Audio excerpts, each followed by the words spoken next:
The Picture of Dorian Gray by Oscar Wilde. Chapter 12. It was on the 9th of November, the eve of his own 38th birthday, as he often remembered afterwards. He was walking home about 11 o'clock from Lord Henry's, where he had been dining, and was wrapped in heavy furs, as the night was cold and foggy.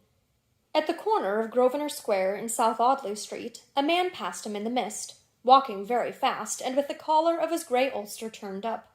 He had a bag in his hand. Dorian recognized him. It was Basil Hallward. A strange sense of fear, for which he could not account, came over him. He made no sign of recognition, and went on quickly in the direction of his own house. But Hallward had seen him. Dorian heard him first stopping on the pavement, and then hurrying after him.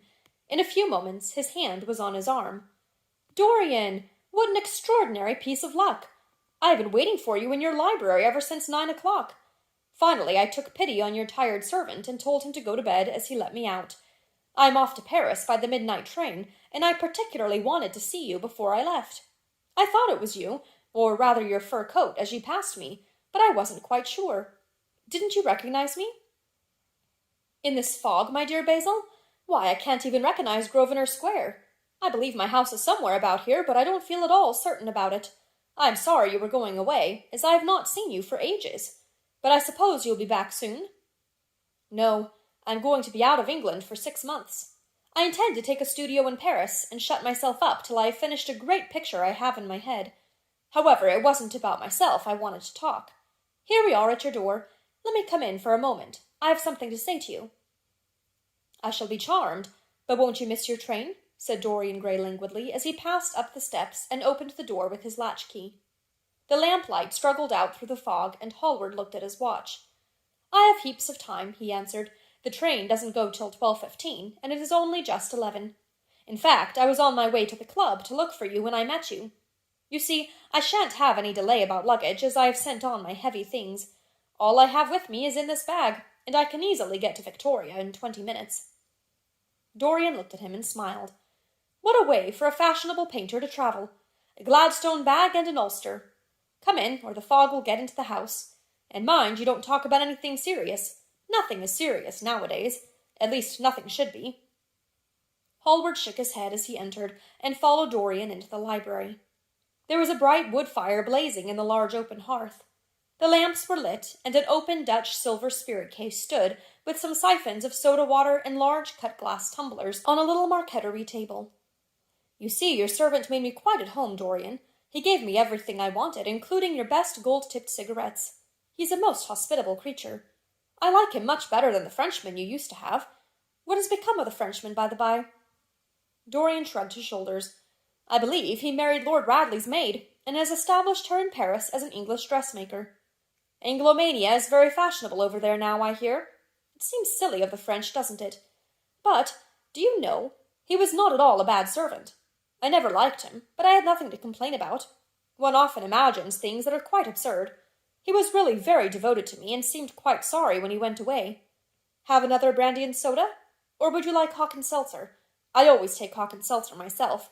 There is sure to be some in the next room." "Thanks, I won't have anything more," said the painter, taking his cap and coat off, and throwing them on the bag that he had placed in the corner. "And now, my dear fellow, I want to speak to you seriously. Don't frown like that. You make it so much more difficult for me." "What is it all about?" cried Dorian in his petulant way, flinging himself down on the sofa. "I hope it is not about myself. I'm tired of myself tonight. I should like to be somebody else." "It is about yourself," answered Hallward in his grave, deep voice, "and I must say it to you. I shall only keep you half an hour." Dorian sighed and lit a cigarette. "Half an hour," he murmured. "It is not much to ask of you, Dorian, and it is entirely for your own sake that I am speaking. I think it right that you should know that the most dreadful things are being said against you in London." "I don't wish to know anything about them. I love scandals about other people, but scandals about myself don't interest me. They have not got the charm of novelty." "They must interest you, Dorian. Every gentleman is interested in his good name. You don't want people to talk of you as something vile and degraded. Of course, you have your position and your wealth and all that kind of thing, but position and wealth are not everything. Mind you, I don't believe these rumors at all. At least, I can't believe them when I see you. Sin is a thing that writes itself across a man's face. It cannot be concealed. People talk sometimes of secret vices. There are no such things. If a wretched man has a vice, it shows itself in the lines of his mouth, the droop of his eyelids, the moulding of his hands even. Somebody, I won't mention his name, but you know him, came to me last year to have his portrait done. I had never seen him before, and had never heard anything about him at the time, though I have heard a good deal since. He offered an extravagant price. I refused him. There was something in the shape of his fingers that I hated. I know now that I was quite right in what I fancied about him. His life is dreadful. But you, Dorian, with your pure, bright, innocent face, and your marvelous, untroubled youth, I can't believe anything against you, and yet I see you very seldom, and you never come down to the studio now, and when I am away from you, and I hear all these hideous things that people are whispering about you, I don't know what to say. Why is it, Dorian, that a man like the Duke of Berwick leaves the room of a club when you enter it? Why is it that so many gentlemen in London will neither go to your house or invite you to theirs? You used to be a friend of Lord Staveley. I met him at dinner last week. Your name happened to come up in conversation, in connection with the miniatures you have lent to the exhibition at the Dudley. Staveley curled his lip and said that you might have the most artistic tastes, but that you were a man whom no pure-minded girl should be allowed to know, and whom no chaste woman should sit in the same room with. I reminded him that I was a friend of yours, and asked him what he meant. He told me. He told me right out before everybody. It was horrible. Why is your friendship so fatal to young men? There was that wretched boy in the Guards who committed suicide. You were his great friend. There was Sir Henry Ashton, who had to leave England with a tarnished name. You and he were inseparable. What about Adrian Singleton and his dreadful end? What about Lord Kent's only son and his career? I met his father yesterday in St. James's Street. He seemed broken with shame and sorrow. What about the young Duke of Perth? What sort of life has he got now? What gentleman would associate with him? Stop, Basil. You are talking about things of which you know nothing, said Dorian Gray, biting his lip, and with a note of infinite contempt in his voice. You ask me why Berwick leaves a room when I enter it. It is because I know everything about his life, not because he knows anything about mine. With such blood as he has in his veins, how could his record be clean? You ask me about Henry Ashton and young Perth. Did I teach the one his vices and the other his debauchery? If Kent's silly son takes his wife from the streets, what is that to me? If Adrian Singleton writes his friend's name across a bill, am I his keeper? I know how people chatter in England. The middle classes air their moral prejudices over their gross dinner tables, and whisper about what they call the profligacies of their betters in order to try and pretend that they are in smart society and on intimate terms with the people they slander. In this country it is enough for a man to have distinction and brains for every common tongue to wag against him. And what sort of lives do these people, who pose as being moral, lead themselves? My dear fellow, you forget that we are in the native land of the hypocrite. Dorian, cried Hallward, that is not the question. England is bad enough, I know, and English society is all wrong. That is the reason why I want you to be fine. You have not been fine. One has a right to judge of a man by the effect he has over his friends. Yours seem to lose all sense of honor, of goodness, of purity. You have filled them with a madness for pleasure. They have gone down into the depths. You led them there. Yes, you led them there, and yet you can smile as you are smiling now. And there is worse behind. I know you and Harry are inseparable. Surely for that reason, if for none other, you should not have made his sister's name a byword. Take care, Basil. You go too far. I must speak, and you must listen. You shall listen. When you met Lady Gwendolen, not a breath of scandal had ever touched her. Is there a single decent woman in London now who would drive with her in the park? Why, even her children are not allowed to live with her. Then there are other stories that you've been seen creeping at dawn out of dreadful houses, and slinking in disguise into the foulest dens in London. Are they true? Can they be true? When I first heard them, I laughed. I hear them now, and they make me shudder. What about your country house and the life that is led there? Dorian, you don't know what is said about you. I won't tell you that I don't want to preach to you. I remember Harry saying once that every man who turned himself into an amateur curate for the moment always began by saying that, and then proceeded to break his word. I do want to preach to you.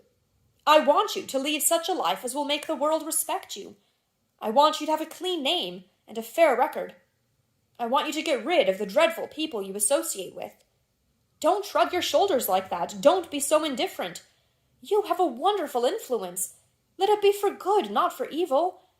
They say that you corrupt everyone with whom you become intimate, and that it is quite sufficient for you to enter a house for shame of some kind to follow after.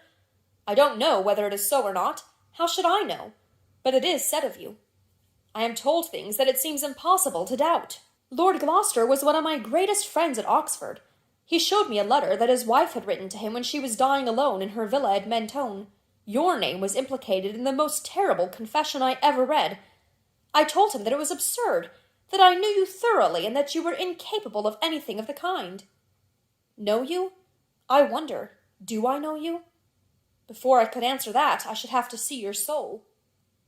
To see my soul, muttered Dorian Gray, starting up from the sofa and turning almost white from fear. Yes, answered Hallward gravely, and with deep-toned sorrow in his voice, to see your soul. But only God can do that. A bitter laugh of mockery broke from the lips of the younger man. You shall see it yourself, tonight, he cried, seizing a lamp from the table. Come, it is your own handiwork. Why shouldn't you look at it? You can tell the world all about it afterwards, if you choose. Nobody would believe you. If they did believe you, they would like me all the better for it. I know the age better than you do, though you will prate about it so tediously. Come, I tell you, you have chattered enough about corruption. Now you shall look on it, face to face. There was the madness of pride in every word he uttered. He stamped his foot upon the ground in his boyish, insolent manner. He felt a terrible joy at the thought that someone else was to share his secret, and that the man who had painted the portrait that was the origin of all his shame was to be burdened for the rest of his life with the hideous memory of what he had done. Yes, he continued, coming closer to him and looking steadfastly into his stern eyes, I shall show you my soul. You shall see the thing that you fancy only God can see. Hallward started back. This is blasphemy, Dorian, he cried. You must not say things like that. They are horrible, and they don't mean anything. You think so? He laughed again. I know so. As for what I said to you tonight, I said it for your good. You know I have been always a stanch friend to you. Don't touch me. Finish what you have to say. A twisted flash of pain shot across the painter's face. He paused for a moment, and a wild feeling of pity came over him. After all, what right had he to pry into the life of Dorian Gray? If he had done a tithe of what was rumored about him, how much he must have suffered. Then he straightened himself up and walked over to the fireplace and stood there, looking at the burning logs with their frost-like ashes and their throbbing cores of flame. I am waiting, Basil, said the young man in a hard, clear voice. He turned round. What I have to say is this, he cried. You must give me some answer to these horrible charges that are made against you. If you tell me that they are absolutely untrue from beginning to end, I shall believe you. Deny them, Dorian, deny them. Can't you see what I am going through? My God, don't tell me that you are bad and corrupt and shameful. Dorian Gray smiled. There was a curl of contempt in his lips. Come upstairs, Basil, he said quietly. I keep a diary of my life from day to day, and it never leaves the room in which it is written. I shall show it to you, if you come with me. I shall come with you, Dorian, if you wish it. I see I have missed my train. That makes no matter. I can go tomorrow. But don't ask me to read anything tonight. All I want is a plain answer to my question. That shall be given to you upstairs. I could not give it here. You will not have to read long.